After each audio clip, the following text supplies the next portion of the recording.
Hey guys, welcome back to my YouTube channel mind highs nursing. तो guys आज हम इसमें देखेंगे टाइप्स ऑफ कम्युनिकेशन। ठीक है, जो कि हमने इससे पहले भी देखा था। कम्युनिकेशन के बारे में हमने देखा था कि कम्युनिकेशन होता क्या है और उसमें कितने एलिमेंट्स होते हैं, उसके प्रिंसिपल्स क्या होते हैं, ये सब हमने देख लिया था। ठीक है, अब हम देखेंगे कम्युनिकेशन के टाइप की, वो होते कितने टाइप के हैं। ठीक है, और उसके बारे में हम इसमें शॉर्टली देख लेंगे, जिससे कि जब भी ये पेपर में आए तो आप इसको कंटिन्यूएशन में अप टू द मार्क काम कर सकते हैं। ठीक है, आंसर कर सकते हैं।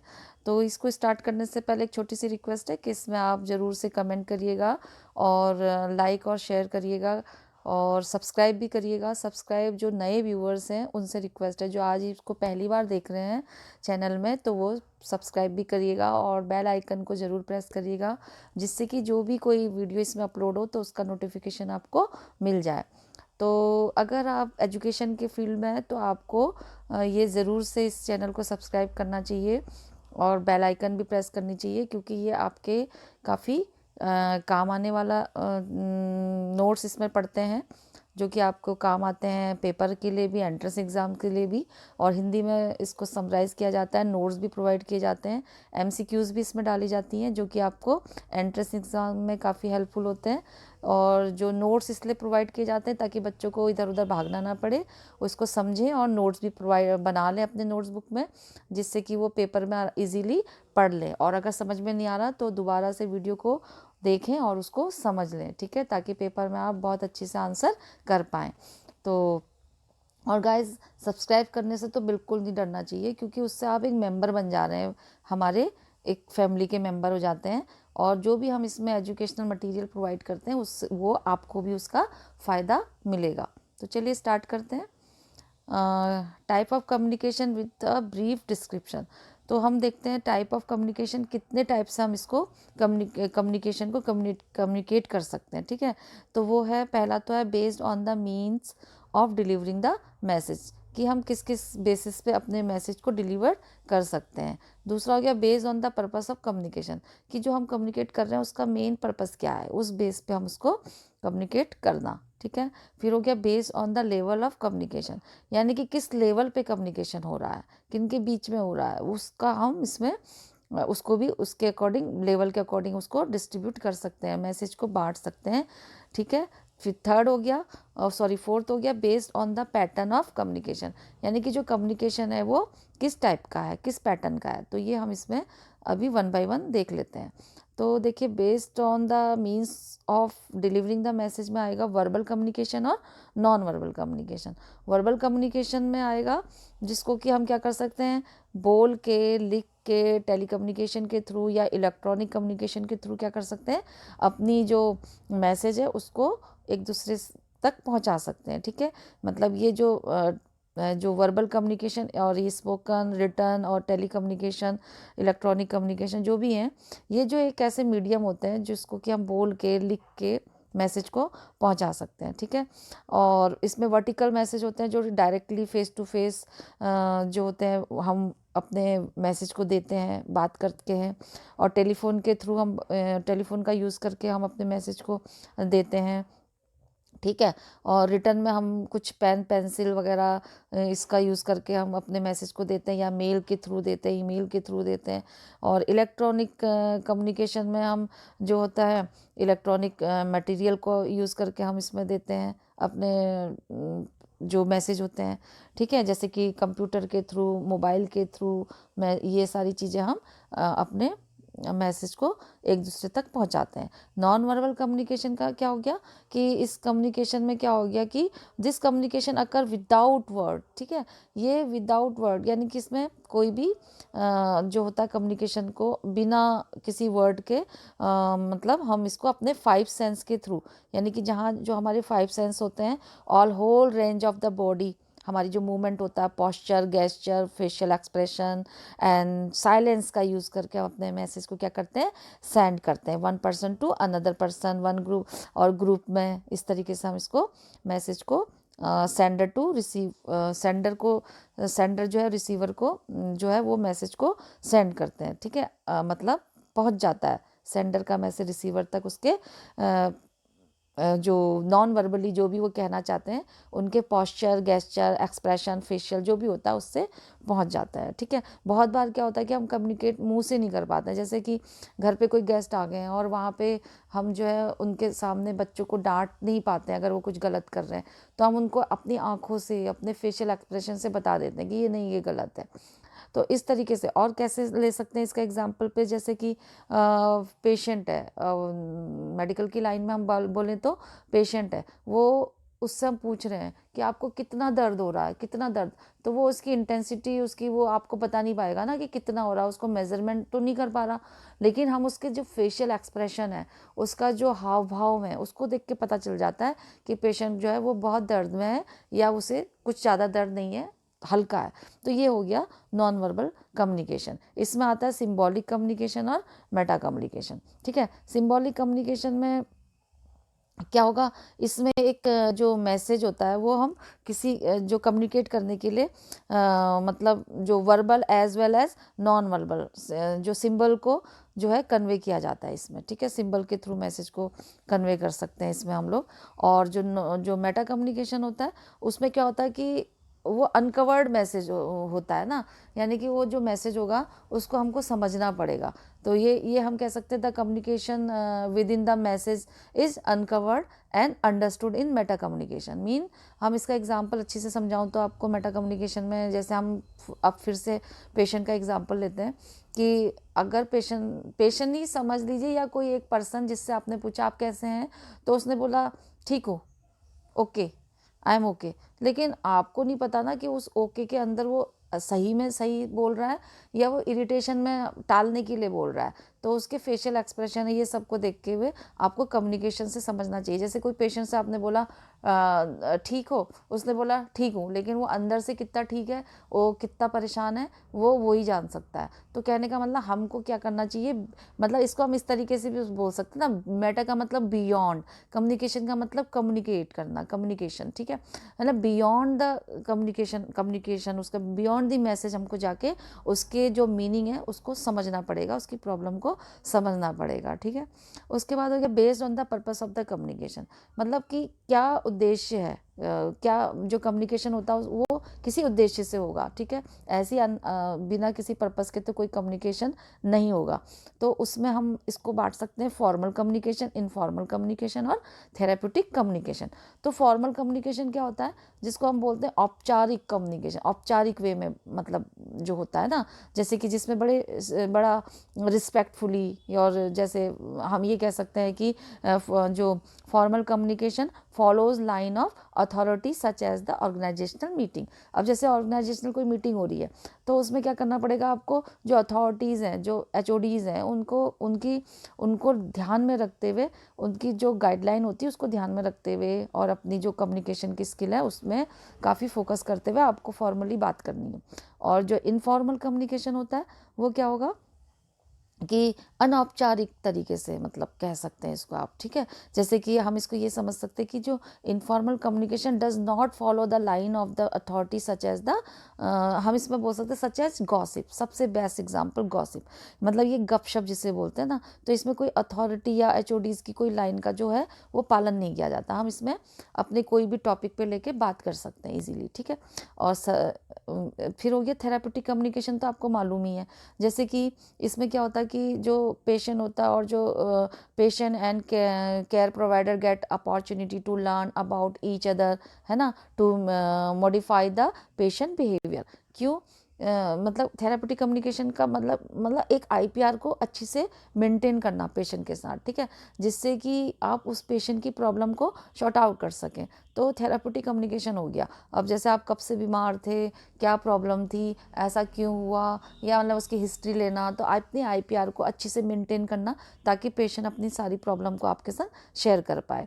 तो ये हो गया थेरापेटिक कम्युनिकेशन। तो इसमें बेस्ट एग्जांपल आप वो भी ले सकते हैं, जैसे साइकियाट्रिक पेशेंट हो गए, उनके साथ काफ़ी अच्छी से IPR को मेंटेन करना ताकि वो कुछ प्रॉब्लम आपके साथ शेयर कर पाएँ। तो इस तरीके से उनकी जो भी प्रॉब्लम होती है उसको सॉर्ट आउट करना। तो ये पर्पज़ था हमारा इसमें, ठीक है। फिर हो गया based on the level of communication, यानी कि based on the level of communication का मतलब हो गया जो मैसेज है उनके कितने लेवल के अकॉर्डिंग हम उसको कम्युनिकेट कर सकते हैं, ठीक है। उसमें हो गया intrapersonal communication, interpersonal communication, transpersonal communication, small group communication, public communication और ऑर्गेनाइजेशनल कम्युनिकेशन। ये भी इनके नेम से समझ में आ गया होगा। इंट्रापर्सनल कम्युनिकेशन का मतलब क्या होता है कि the communication that takes place within an individual और सेल्फ टॉक, ठीक है। जो इंडिविजुअल क्या करता है एंड अपने साथ टॉक करना, मतलब खुद के साथ सेल्फ टॉक भी आप इसको करके समझ सकते हैं, ठीक है।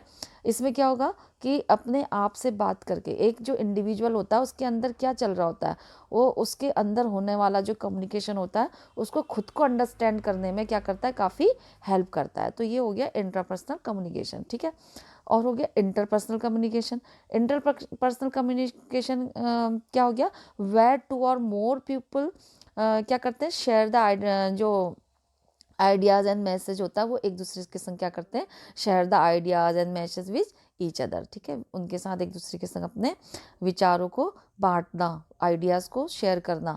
तो जहाँ 2 या 2 से ज़्यादा लोग मैंने बताया वो एक साथ क्या करते हैं, अपने आइडियाज़ मैसेज को शेयर करते हैं, वो हो गया इंटरपर्सनल।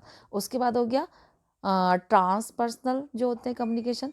अब ट्रांसपर्सनल कम्युनिकेशन में क्या होता है कि the communication that takes place within a person, ठीक है, स्पिरिचुअल डोमेन। उसमें स्पिरिचुअल डोमेन आ जाएगा कि जैसे कि जो कम्युनिकेशन होता है वो मतलब जो को इसके अंदर आएगा, जो पर्सन जो ये कम्युनिकेशन होगा, जो ये पर्सन जो होता है उसकी जो स्पिरिचुअल डोमेन के अंदर होता है ये, जैसे कि उसके भीतर कि अपने जो कॉन्शियस लेवल होता है उसके साथ कम्युनिकेट करना, ठीक है। एक स्पिरिचुअल लेवल पे अपने साथ अपने को अंदर को वो करना, बात करना, अपने को कम्युनिकेट करना अपने साथ, ठीक है।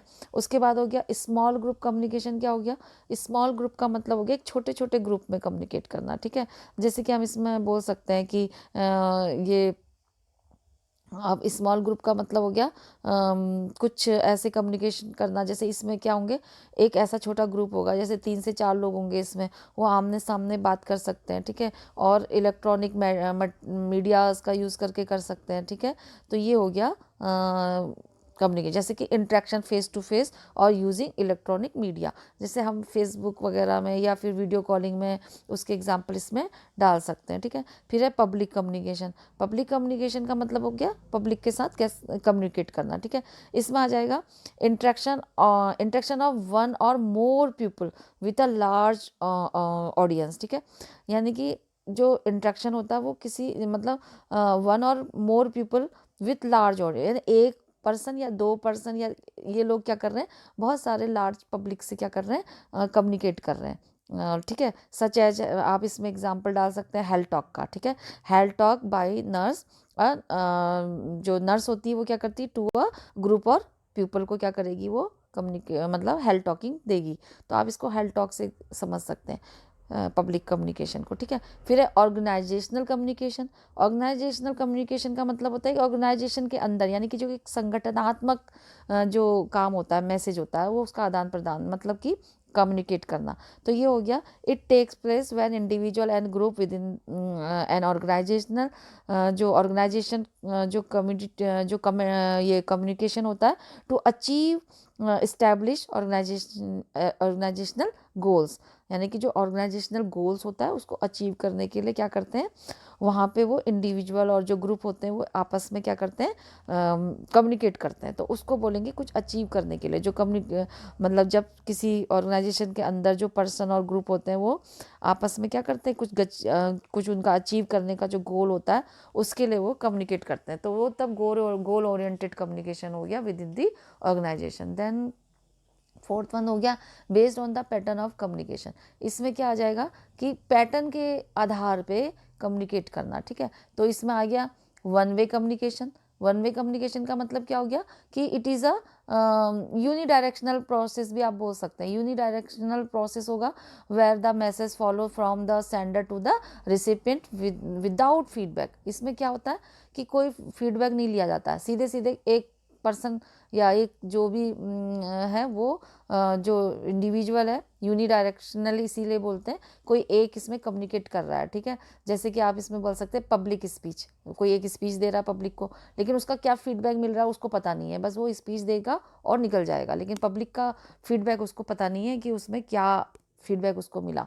देन टू वे कम्युनिकेशन का मतलब क्या हो गया कि ये बाई डायरेक्शनल प्रोसेस होता है, ठीक है। It is a bidirectional process, आप बोल सकते हैं, where the message follow from the sender to the recipient with due feedback from the recipient to the sender, ठीक है। इसमें क्या किया जाएगा कि टू वे कम्युनिकेशन में दोनों तरीके का काम, जब सेंडर ने मैसेज किया, रिसिपिएंट रिसीवर ने क्या किया, उसको रिसीव किया और उसका फीडबैक सेंडर को दिया कि हाँ भाई मुझे ये इसका मतलब सही लगा या गलत लगा, या मैं ये समझा या मैं नहीं समझा, वगैरह वगैरह।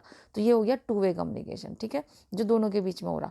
फिर है वन टू वन कम्युनिकेशन का मतलब क्या हो गया कि communication between the sender and one recipient at the same time, यानी कि सेंडर और रिसिपिएंट एक ही टाइम में दोनों एक मैसेज को क्या कर रहे हैं, मिल रहा है दोनों को, उसका मैसेज जो है एक ही टाइम पे एट अ टाइम दोनों को मिल रहा है। For example a nurse providing discharge information to the patient, कि एक नर्स ने क्या करा, एक इन्फॉर्मेशन दी डायरेक्ट उसको फेस टू फेस जाके कि भैया आपका जो है वो डिस्चार्ज है, तो वो उसको उसी समय वन टू वन कम्युनिकेशन हो गया ये, ठीक है। देन है one two many communication. One two many communication में क्या हो गया, one person communicate with many people at the same time, ठीक है। एक ही समय में एक आदमी जो है, एक पर्सन जो है वो क्या कर रहा है, ज़्यादा लोगों से बात कर रहा है, मतलब कम्युनिकेट कर रहा है। जैसे कि आप इसमें भी बोल सकते हैं कि जो इसमें भी आप हेल्थ एजुकेशन ले सकते हैं कि एक नर्स जो होती क्या करती है, a nurse providing health education to a group of people in community.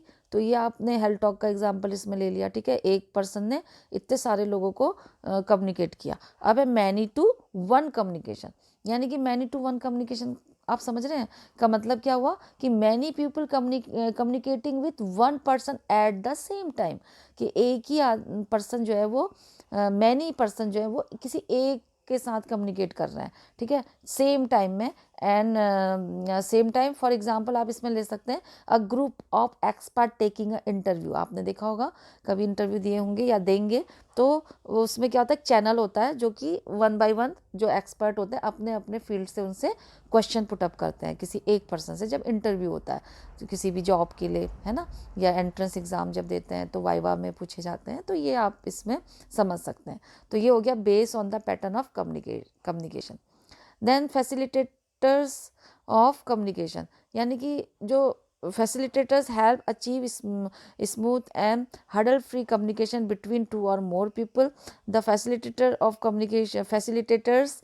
communications are discussed in this section। जो हम आगे की स्लाइड देखेंगे उसमें हम देखेंगे कि ये जो फैसिलिटेटर्स होते हैं, यानी कि जो ये किस तरीके का जो इसमें होना चाहिए, जो मैसेज होते हैं क्या सुधार होना चाहिए, कैसे वो उसका सुविधा होनी चाहिए, तो उसके अकॉर्डिंग जो मैसेज होते हैं वो क्या बनाते हैं उसको बहुत ही ज़्यादा मतलब हार्डल फ्री, मतलब हो गया कि फ्री फ्रॉम मतलब इजी लैंग्वेज में, कि वो समझ में भी आ जाएगा दो पर्सन के बीच में, उसमें कोई भी ऐसा जो बैरियर्स होते हैं वो नहीं होगा। तो ये देखते हैं कैसे होंगे।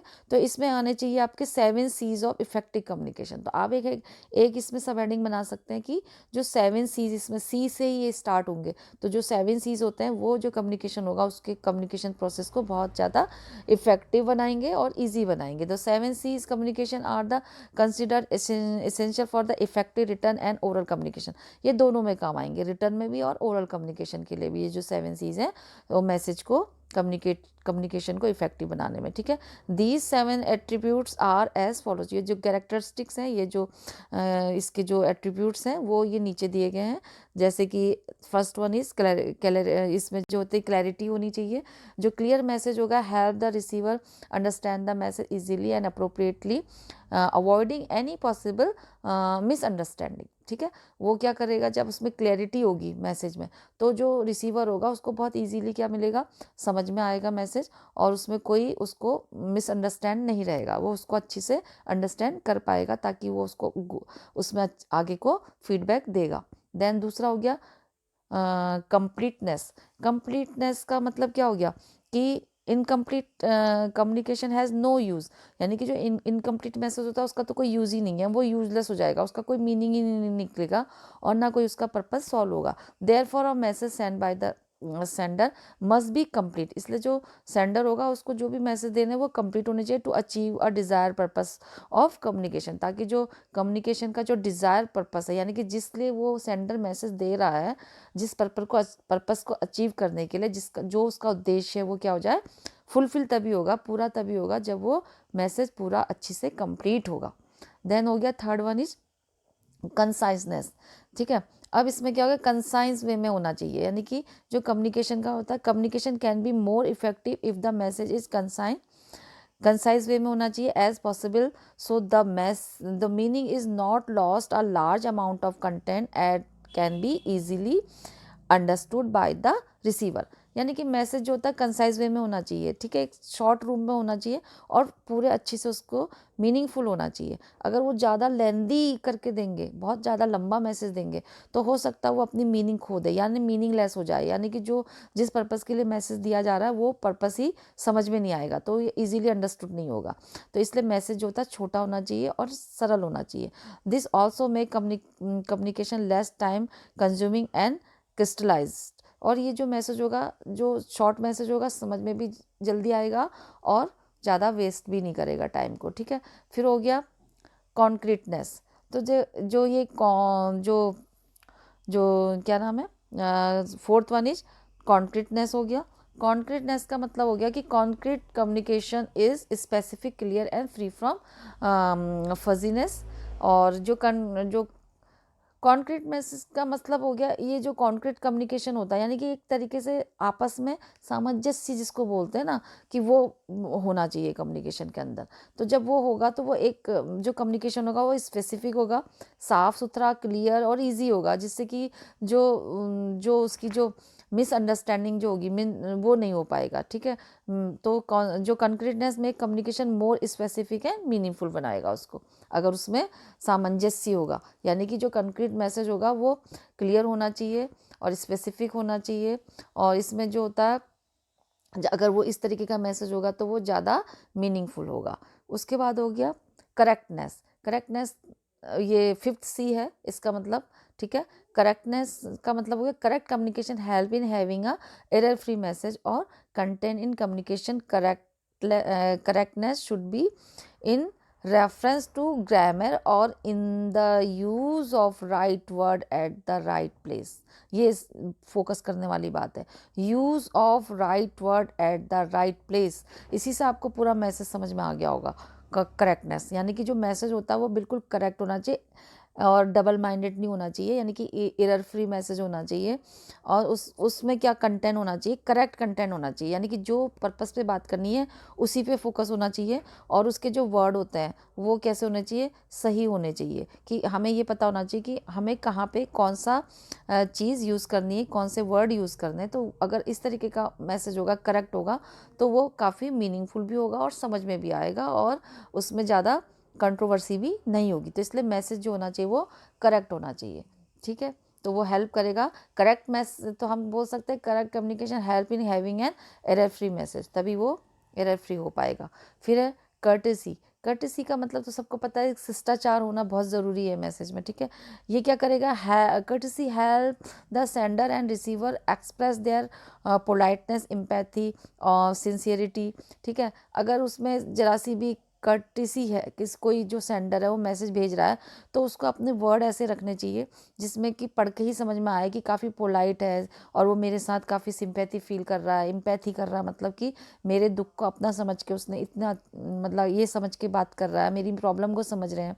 उस तरीके का ऐसे उसमें ऐसे वर्ड होने चाहिए जिसको देख के ही पता चल जाए कि जो सेंडर है वो काफ़ी पोलाइट है और वो काफ़ी हमारे साथ एम्पैथी कर रहा है और वो सिंसियर भी है, सिंसियरिटी भी है उसमें। तो उस मैसेज में करेक्ट, इसलिए 6C क्या होना चाहिए, करेक्ट, उसमें क्या होना चाहिए, कर्टिसी जो होना बहुत ज़रूरी है, यानी कि शिष्टाचार होना बहुत ज़रूरी है। इन सभी को जो होता है क्या मिलता है, मैसेज को एक्सप्रेस करने में हेल्प मिलती है कि वो कितना कर्टिसी है उसमें। ठीक है, मैसेज में। फिर हो गया कंसिडरेशन। कंसिडरेशन में क्या होता है, मतलब थॉटफुलनेस बोल सकते हैं इसको, केयरफुल जो पर्सन होंगे उस तरीके का मैसेज ऐसा लगेगा कि consideration help in the understanding of other problem by stepping into others shoes. मतलब ये एक सोच विचार करके मैसेज को देना है। अगर ये इस तरीके का मैसेज होगा जिसमें कंसिडरेशन होगा, वो क्या करेगा कि दूसरे की प्रॉब्लम को अपना समझ के मैसेज उसको प्रोवाइड करना।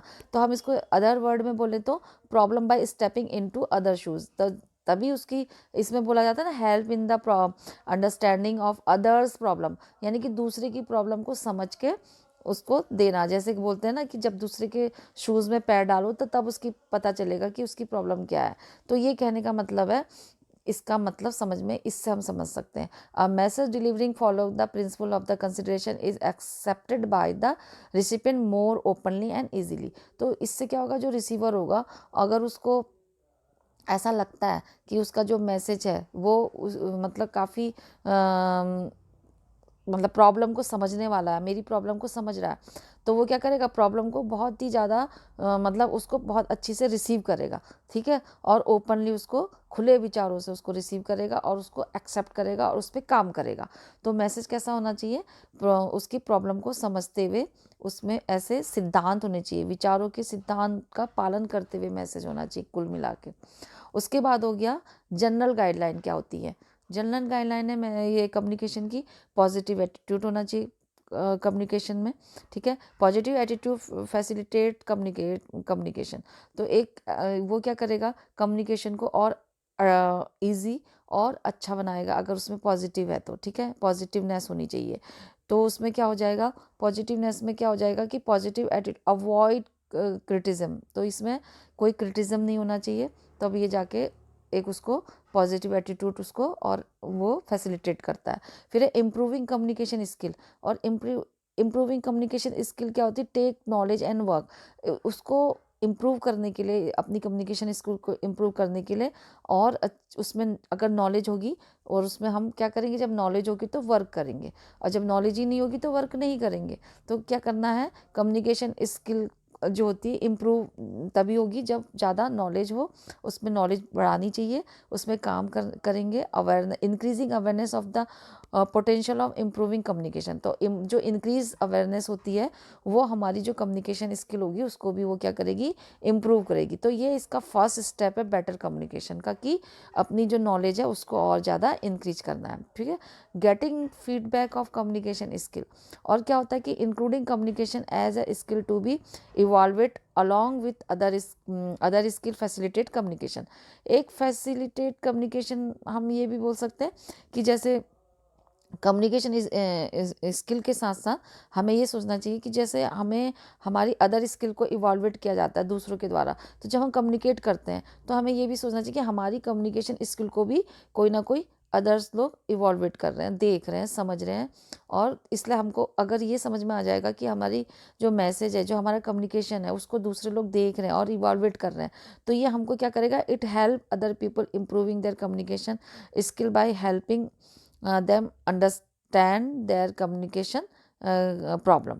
तो ये क्या करेगा, तो हमारी स्किल को हम और इम्प्रूव करेंगे कि हमें इवॉल्वेट भी दूसरे लोग कर रहे हैं। तो इट हेल्प अदर, ये क्या करेगा, जो दूसरे पीपल है, अगर हमारा कम्युनिकेशन स्किल अच्छा है तो दूसरे लोगों को भी हम उसके लिए क्या कर सकते हैं, उससे उनको हेल्प मिल सकती है, उसको वो समझ सकते हैं, उनकी कम्युनिकेशन प्रॉब्लम को भी हम समझा सकते हैं कि उनके संग ये प्रॉब्लम है, उनको यहाँ पे ये सुधार करना है। जब हम खुद को ही अपनी प्रॉब्लम को समझेंगे कि हमारे कम्युनिकेशन स्किल में ये प्रॉब्लम है, हमें दूसरे लोग इवॉल्वेट कर रहे हैं, तो हम क्या करेंगे, उसको और इम्प्रूव बनाने की कोशिश करेंगे। तो ये एक कम्युनिकेशन स्किल को तभी हो पाएगा जब हम ये समझ लेंगे कि उसको दूसरे लोग इवॉल्वेट कर रहे हैं, तो अपनी अवेयरनेस बढ़ाएंगे और उसको इम्प्रूव करना है। तो ये हेल्प करेगा दूसरे पीपल को भी कम्युनिकेशन की हेल्प, उनकी स्किल को बेटर करने में, उनको समझने में, उनकी प्रॉब्लम को समझने में।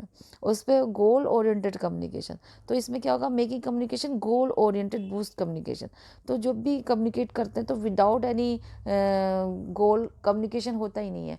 तो जब कम्युनिकेट करते हैं तो कुछ ना कुछ उसके पीछे कोई ना कोई मकसद होता है। तो जब गोल ओरिएंटेड कम्युनिकेशन होना होना बनाना है, तो रिलेशन जब क्या होते हैं रिलेशन गोल सॉरी जो जो ये relations goal come first and the way for other goals when the sender and the receiver have a good relationship they are much more likely to accomplish their communication goal. ठीक है, तो goal oriented communication होना चाहिए, उसको हम बनाएंगे तब जब कोई कम्युनिकेट कर रहे हैं तो हमारा जो गोल ओरिएंटेड कम्युनिकेशन होना चाहिए।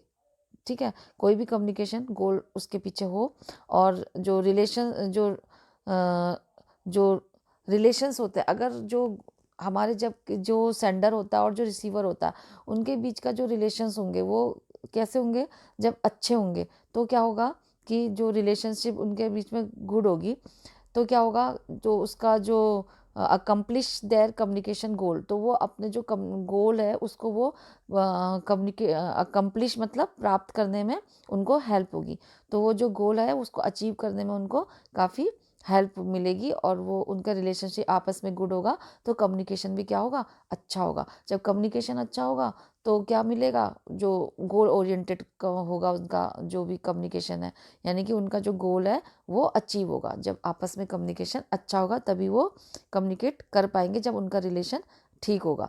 यूजिंग क्रिएटिव अल्टरनेटिव अप्रोचेज, तो इसमें क्या होगा, approach communication as a creative process rather than the simply as a part of core working with people facilitator communication। यानी कि क्या होना चाहिए, अप्रोचिंग कम्युनिकेशन का मतलब हो गया अप्रोच करना, यानी कि क्या करना, जो कम्युनिकेशन होता अपने आप से खुद से क्या करना, क्रिएट करना मैसेज को, मतलब कम्युनिकेशन को। ठीक है, सिंपल वे में देखें तो हम जैसे फॉर एग्जांपल कोई किसी ने वार्ड की बात ले लीजिए या हॉस्पिटल की बात ले लीजिए, एक नर्स ने क्या करा कि इन पूरा काम कर लिया, उसने ओवर में दे दिया कि मैंने फलाने फलाने को इंजेक्शन लगा दिया है, ये काम हो गया है, तो अब ये पूरा काम हो गया, तो आपको नहीं करना है। तो आपको भी क्या करना है, आगे बढ़ के कम्युनिकेट करना है कि उसने कौन कौन से ये दे दिए हैं, काम हो गया, कौन कौन से इंजेक्शन दे दिए, कौन कौन से ड्यू हैं।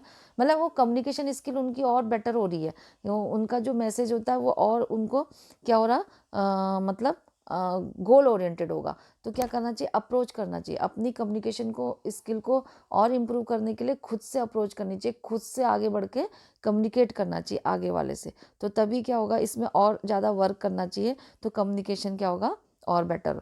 फिर उसके बाद हो गया मिनिमाइज नेगेटिव इम्पैक्ट, और जो अपना कम्युनिकेशन होता है क्या करना है उसमें, accept the reality of miscommunication. तो miscommunication help in minimise the impact of the communication failure.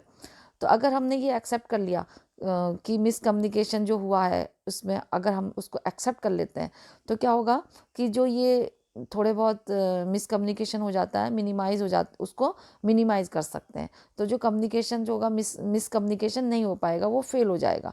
तो हमें क्या करना है, जो रियलिटी है उसको, जो जो हो चुका है उसको एक्सेप्ट करना है और आगे बढ़ के कम्युनिकेट करना है कि ये वाली प्रॉब्लम आई थी तो ये ऐसा हुआ था, तो ये आगे से ऐसा नहीं होगा। तो वो कम्युनिकेशन फेल नहीं होगा, उस पर फ़र्क, उसमें ये इम्पैक्ट नहीं पड़ेगा कि वो फेल हो जाए। तो the best communication way sometime fail, so we should accept miscommunication. तो कभी कभी क्या होता है, जो कम्युनिकेशन होता है वो जो हम गोल और जिस पर्पज़ के लिए हमने वो कम्युनिकेट किया था, मैसेज सेंड किया था, वो क्या होता है, फेल हो जाता है।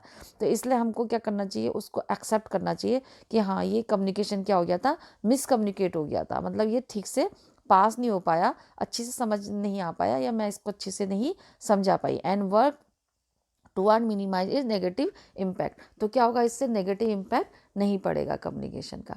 फिर है वार्मथ एंड फ्रेंडलीनेस। तो इसमें क्या होगा, good communication maintain qualities of the warmth and friendliness through out the communication process. जब भी कम्युनिकेट करते हैं तो through out the communication process जो हमारा जो एटीट्यूड होता है वो फ्रेंडली होना चाहिए और अच्छा होना चाहिए। गुड कम्युनिकेशन का ये एक मेन क्वालिटी होनी चाहिए कि जब भी हम उससे किसी से कम्युनिकेट करते हैं तो वो वार्मथ होना चाहिए, जोश होना चाहिए, मतलब मरी सी आवाज़ में ऐसे नहीं, मतलब ऐसा हो कि उसमें एक आगे वाला जो सुनने वाला उसको उसमें सच्चाई लगे और वो उसको लगे कि हाँ ये फ्रेंडली बात है, ये नहीं कि उसमें एटीट्यूड हो।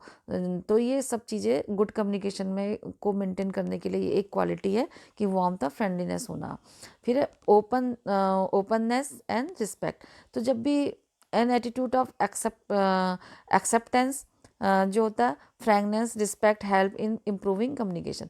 अगर जब कम्युनिकेशन का जो प्रोसेस है उसको इम्प्रूव करने में फ्रैंक होना भी ज़रूरी है और रिस्पेक्ट करना भी। अगर हम रिस्पेक्ट करेंगे अगले को, जो रिसीवर है उसको हम क्या करेंगे, उसके संग फ्रेंडली बात करें, या ग्रुप में है या जिसको भी हम मैसेज प्रोवाइड कर रहे हैं उसके संग रिस्पेक्टफुली और फ्रैंकली अगर हम अपने एटीट्यूड को सही से रखें तो वो मैसेज जो है वो कैसा हो, ओपन हो, तो वो उसको अच्छी से कम्युनिकेशन का जो प्रोसेस होता है वो और इम्प्रूव होता है। Empathy is identify with the way another person feels. तो हमारा जो कम्युनिकेशन का जो प्रोसेस होता है उसमें एम्पैथी होना भी बहुत ज़रूरी होता है। अगर हम दूसरे की प्रॉब्लम को समझते हुए उसको फील करते हुए मैसेज देते हैं तो वो बहुत अच्छी से उस मीनिंगफुल मैसेज होगा और वो रिसीवर होगा उस पर अच्छा इम्पैक्ट पड़ेगा और वो उसको अच्छी से रिसीव करेगा। नेक्स्ट है comfortable environment. A comfortable environment is one that is trustworthy and safe for communication to take place. तो कम्युनिकेशन प्रोसेस के लिए जो एनवायरनमेंट होता है वो कंफर्टेबल होना चाहिए और ट्रस्टवर्दी होना चाहिए। तो कम्युनिकेशन का जो प्रोसेस है वो काफ़ी इफ़ेक्टिव होगा और मीनिंगफुल होगा। Thanks guys for watching this channel, और प्लीज़ लाइक शेयर और कमेंट ज़रूर करिएगा, और जो नए हैं जो पहली बार देख रहे हैं वो सब्सक्राइब भी करिएगा और हमारी फैमिली का एक मेंबर बन जाइए। और जो बेल आइकन है, घंटी का जो घंटी का निशान है उसको भी प्रेस करिएगा, जिससे कि जो भी कोई वीडियो इसमें अपलोड हो तो उसका नोटिफिकेशन आपको मिल जाए। इसमें मैं नोट्स डालने की कोशिश करती हूँ और उसको हिंदी में एक्सप्लेन भी करती हूँ, जिससे कि आप अपने नोटबुक में नोट्स बना लें और ये आपके आगे क्लासेस में भी काम आते हैं। तो तब तक के लिए गुड बाय, टेक केयर। अब मिलेंगे फिर कुछ नए वीडियो में जो कि नए टॉपिक और नए सब्जेक्ट के साथ होगा, और मे बी MCQs भी हो सकते हैं। तो टेक केयर, गुड बाय।